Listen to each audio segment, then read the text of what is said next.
Hi, my name is Carl, and today I want to show you how to make a small house in Minecraft. It's good to know how to do this because generally when you start a new game, you're starting out in dirt and stone just in the side of a mountain, and it's good to upgrade to make the game a little bit more personalized and fun. So when you're playing the game and you start out, a lot of times you just have a simple little cave, and it's not that great. You usually have stone and dirt similar to this, and those really are not good for anything. So you might as well just scrap that at some point. You can't get too attached to any one given dirt cave. So I'm going to go ahead and just destroy that one so that I'm not attached to it. You don't have to do that if you don't want to, but I went ahead and built this nice little house, and I constructed it to demonstrate how you can build a fairly neat little place that's customizable to your own like, and using materials that are easy to get in the very beginning of the game. You don't have to have very many advanced materials to do this. One thing that you want to keep in mind is to use items for other things than the game intended you to use them for. For example, a small set of stairs does not have to be a set of stairs.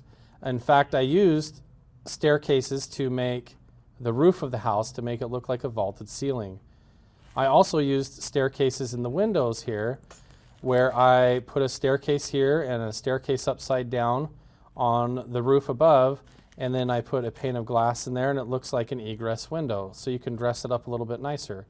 You can also put hedges along the side of a house and customize it however you want. Instead of just sticking a furnace in the corner of a room, you can put it in the corner of a room and put a chimney on top to make it look like part of the house, a functional piece of furniture or an appliance in the home. You can also add little details like a basement, where you can go downstairs and put paintings on the wall. You can use colored wool for carpeted areas and to add a lot of color. And you can also use stairs and planks to create a table and chairs to make your house look more the way that you want it to look and have a nice, neat little small house that's better than a dirt and stone cave that you just dug out of the mountain. So my name is Carl, and I just showed you how to build a small house in Minecraft, and I hope that makes the game a little bit more fun and enjoyable while you're playing it.